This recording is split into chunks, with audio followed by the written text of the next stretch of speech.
അയ്യ വണക്കം.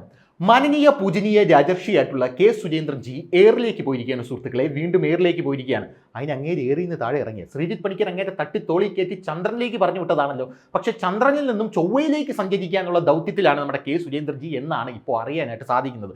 സംഭവം വേറൊന്നുമല്ല, കെ സുരേന്ദ്രൻ ജിയെ മാറ്റിയിട്ട് MT രമേശ് ജിയെ കൊണ്ടുവരാനുള്ള ഒരു കുടില തന്ത്രം BJPക്കകത്ത് നടക്കുന്നുണ്ട് എന്നുള്ള റിപ്പോർട്ടുകൾ പല മാധ്യമങ്ങളും പുറത്തുവിടുന്നുണ്ട്. അങ്ങനെ മാധ്യമങ്ങൾ പുറത്തുവിടുമ്പോൾ കെ സുരേന്ദ്രൻ ജി സ്വാഭാവികമായിട്ടും അസ്വസ്ഥനാകും. തൻ്റെ സ്ഥാനം തെറിക്കുമെന്ന് കേൾക്കുമ്പോൾ കെ സുരേന്ദ്രൻ ജി പണ്ടും അസ്വസ്ഥനായിരുന്നു, ഇപ്പോഴും അസ്വസ്ഥനായിക്കൊണ്ടിരിക്കുകയാണ്. BJPയുടെ സംസ്ഥാന പ്രസിഡന്റ് എന്ന് പറയുന്നത് പ്രധാനമന്ത്രിയെക്കാട്ടിലും വലിയ പദവിയാണ് എന്നാണോ എന്തോ കെ സുരേന്ദ്രൻ ജി വിചാരിച്ചു വെച്ചിരിക്കുന്നത് എന്നൊന്നും അറിയില്ല. എന്ത് തന്നെയായിരുന്നാലും കെ സുരേന്ദ്രൻ ജി BJPയുടെ സംസ്ഥാന പ്രസിഡന്റ് ആയ ശേഷം BJPക്ക് വറ്റാടി കയറ്റമാണ് എന്ന് പറയാതിരിക്കാൻ നിർവാഹമില്ല.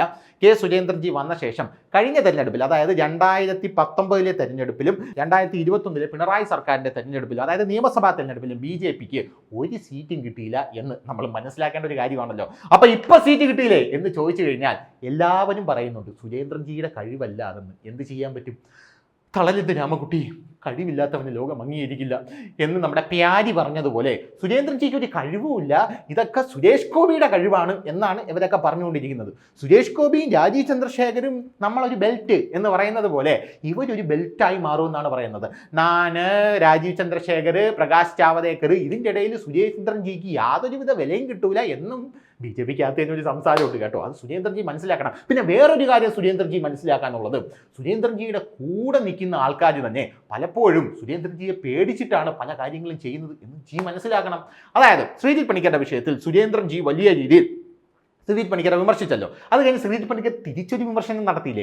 തിരിച്ചു വിമർശിച്ചപ്പോൾ സുരേന്ദ്രൻ ജി ആരെയും സപ്പോർട്ട് ചെയ്തോ? ആരും സപ്പോർട്ട് ചെയ്യില്ല. 4, 3, 7 ലൈക്കുള്ള കുറേ പേര് ഫേസ്ബുക്ക് പോസ്റ്റ് ഇടുന്ന കണ്ടു. പക്ഷേ ഈ ഫേസ്ബുക്ക് പോസ്റ്റിട്ട പല BJP പ്രവർത്തകരും ഞാൻ ശ്രീജിത്ത് പണിക്കരോട് ചോദിച്ചിരുന്നു. പല പോസ്റ്റുകളും ഞാൻ സുരേന്ദ്രൻ ജിയുടെ അനുയായികൾ ഇടുമ്പോൾ ഞാൻ അതെടുത്ത് ശ്രീജിത്ത് പണിക്കർക്ക് അയച്ചു കൊടുക്കാറുണ്ട്, ഇങ്ങനൊരു പോസ്റ്റ് വന്നിട്ടുണ്ട് എന്ന് പറഞ്ഞ്. അപ്പോൾ പലതിലും ശ്രീജിത്ത് പണിക്കർ പറയുന്നത്, പുള്ളി പേരൊന്നും പറഞ്ഞില്ലെങ്കിലും പറയുന്നത്, പല ആൾക്കാരും എന്നോട് വിളിച്ച് പറഞ്ഞിട്ടാണ് ഞങ്ങളിങ്ങനൊരു പോസ്റ്റ് ഇടുന്നുണ്ട്, ഒന്നും തോന്നരുത് എന്ന് പറഞ്ഞിട്ടാണ് ഈ പോസ്റ്റ് ഇടുന്നത് എന്നുള്ളതാണ് വേറൊരു കാര്യം എന്ന് പറയുന്നത്. അപ്പോൾ സുരേന്ദ്രൻ ജി ഇവരെ കണ്ണുരുട്ടി പേടിപ്പിച്ചത് കൊണ്ടൊന്നും യാതൊരുവിധ രക്ഷയുമില്ല എന്നും സുരേന്ദ്രൻ ജി മനസ്സിലാക്കുക. അപ്പോൾ കഴിഞ്ഞ ദിവസം ഒരു മാധ്യമ പ്രവർത്തകയ്ക്ക് കെ സുരേന്ദ്രൻ്റെ ഭാഗത്ത് നിന്നും നേരിടേണ്ടി വന്ന വലിയൊരു ദുരനുഭവം ആ മാധ്യമ പ്രവർത്തക തൻ്റെ ഫേസ്ബുക്കിൽ തുറന്നെഴുതിയിട്ടുണ്ട്.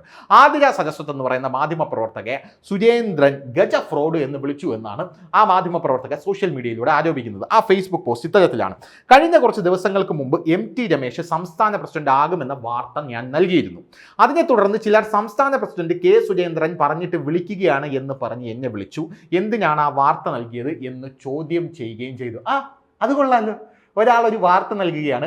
ആ വാർത്ത നൽകിയപ്പോൾ ആ മാധ്യമപ്രവർത്തകയെ വിളിച്ചിട്ട് എന്തിനാണ് ആ വാർത്ത നൽകിയത് എന്ന് ചോദിക്കുന്ന അതൊരു നല്ല കിടിലൻ ടെക്നിക്കാണ് കേട്ടോ. ഇപ്പം തുടങ്ങിയ സമ്പ്രദായമാണോ നിങ്ങൾ ഇതെന്ന് ചോദിച്ചു കഴിഞ്ഞാൽ അല്ല, ഇവർക്കിത് പണ്ട് മുതലേ ഉണ്ട്, എനിക്കും അങ്ങനെ അനുഭവങ്ങൾ ഉണ്ടായിട്ടുണ്ട് എന്നുള്ളത് വേറൊരു കാര്യം.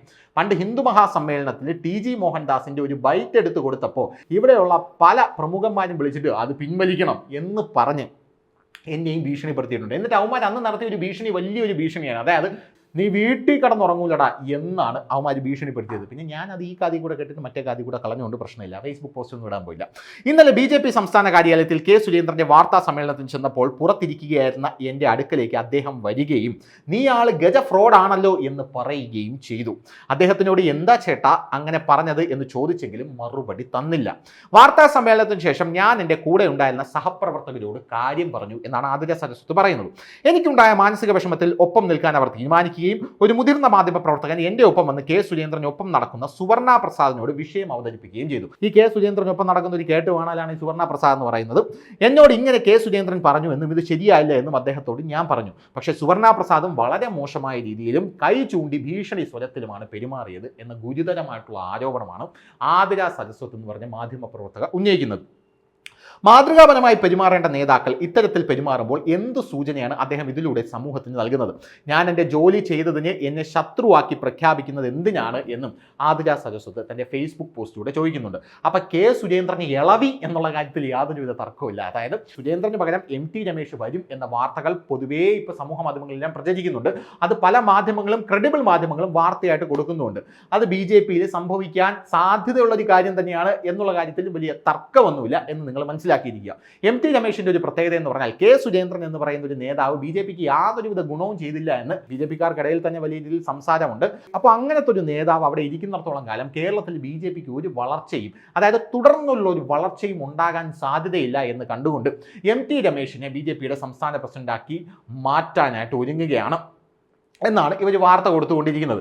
ഈ MT രമേശ് എന്ന് പറയുന്ന വ്യക്തിയുടെ ഒരു പ്രത്യേകത എന്ന് പറഞ്ഞാൽ BJPയിൽ സകല ജില്ലകളെയും കോർഡിനേറ്റ് ചെയ്തുകൊണ്ട് പോകാനുള്ള കഴിവുള്ള ഒരു മനുഷ്യനാണ് MT രമേശ് എന്നാണ് BJPക്കാർക്കിടയിൽ തന്നെയുള്ള ഒരു സംസാരം എന്ന് പറയുന്നത്. ഇനിയിപ്പോൾ MT രമേശ് സംസ്ഥാന പ്രസിഡന്റായി പുള്ളി അത് തെളിയിക്കേണ്ട ഒരു കാര്യമാണ്. കാരണം കെ സുരേന്ദ്രൻ സംസ്ഥാന പ്രസിഡന്റായി വരുമ്പോഴും അമ്പിളിയമ്മാവനെ പിടിച്ചു തരൂ എന്ന് പറഞ്ഞുകൊണ്ടാണ് BJP പ്രവർത്തകർ കെ സുരേന്ദ്രനെ കെട്ടി എഴുന്നള്ളിച്ചു കൊണ്ടുവന്നത്.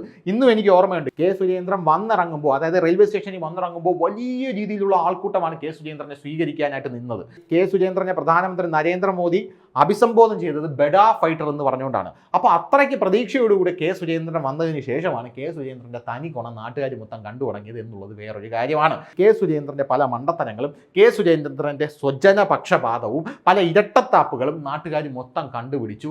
മാധ്യമപ്രവർത്തകർ അതെടുത്തിട്ട് അലക്കി. സ്വാഭാവികമായിട്ടും BJP പ്രവർത്തകർക്ക് അത് പ്രതിരോധിക്കാൻ പറ്റാത്തൊരു സാഹചര്യം ഉണ്ടായി. അവർ കെ സുരേന്ദ്രനെ കൈയൊഴിഞ്ഞു. അതിൻ്റെ ഏറ്റവും വലിയ ഉദാഹരണമാണ് കെ സുരേന്ദ്രന്റെ ഫേസ്ബുക്കിൽ പോയി നോക്കിയത്. പണ്ടൊരു സോഷ്യൽ മീഡിയയിൽ ഒരു ഫോട്ടോ ഇട്ടാൽ പോലും ശ്രീജിത്ത് പണിക്കരോളം ലൈക്ക് കിട്ടിക്കൊണ്ടിരുന്ന കെ സുരേന്ദ്രനാണ് ഇപ്പോൾ 4-3-7 ലൈക്ക് കിട്ടിയാലേ ആ പേജിനാണെങ്കിൽ മുടിഞ്ഞ ഫോളോവേഴ്സ് ആണ് എന്നുള്ളത് വേറൊരു കാര്യമാണ്.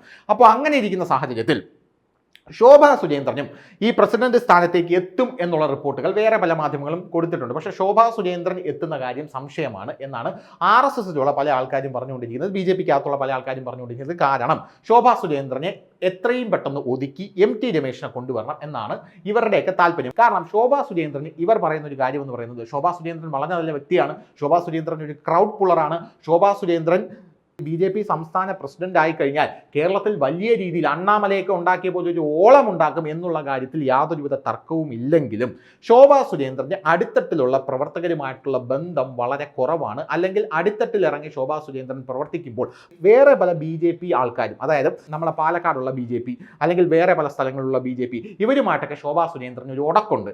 ഈ ഉടക്ക് കാരണം BJP എണ്ണയിട്ട യന്ത്രം പോലെ ഇവരുടെ പ്രവർത്തനം മുന്നോട്ട് പോകുന്നില്ല എന്ന രീതിയിലുള്ള ഒരു സംസാരവും അതിനകത്തുണ്ട്. MT രമേശ് ആകുമ്പോൾ ഇത്തരത്തിലുള്ള യാതൊരുവിധ പ്രശ്നങ്ങളുമില്ല. MT രമേശ് സൗമ്യമായ മുഖമാണ്, സൗമ്യനാണ്. പോരാത്തതിന് സകല BJP നേതാക്കളോടും സകല ആൾക്കാരെയും കോർഡിനേറ്റ് ചെയ്ത് പോകാനുള്ള കഴിവ്, കോർഡിനേറ്റ് ചെയ്ത് കൊണ്ടുപോകാനുള്ള ഒരു കഴിവ് MT രമേശിനുണ്ട് എന്നുള്ളതും സത്യമായിട്ടുള്ള കാര്യമാണ്. സുരേന്ദ്രൻ്റെ കൂടെ നടക്കുന്ന ആൾക്കാർ തന്നെയാണ് ഇതൊക്കെ പറഞ്ഞുകൊണ്ടിരിക്കുന്നത് എന്നെങ്കിലും സുരേന്ദ്രൻ മനസ്സിലാക്കിയിരിക്കുക. അല്ലാതെ മാധ്യമ പ്രവർത്തകരുടെ നേരെ കുതിര കയറിയിട്ട് യാതൊരുവിധ കാര്യമില്ല.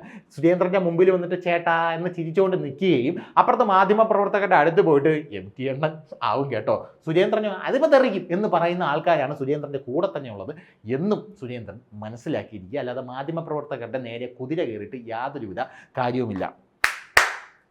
അപ്പം ശരി. കൂടുതൽ വാർത്തകളും വിശേഷങ്ങളും നിങ്ങളിലേക്ക് എത്താൻ ABC മലയാളം സബ്സ്ക്രൈബ് ചെയ്യുക, ബെൽ ബട്ടണും അമർത്തുക.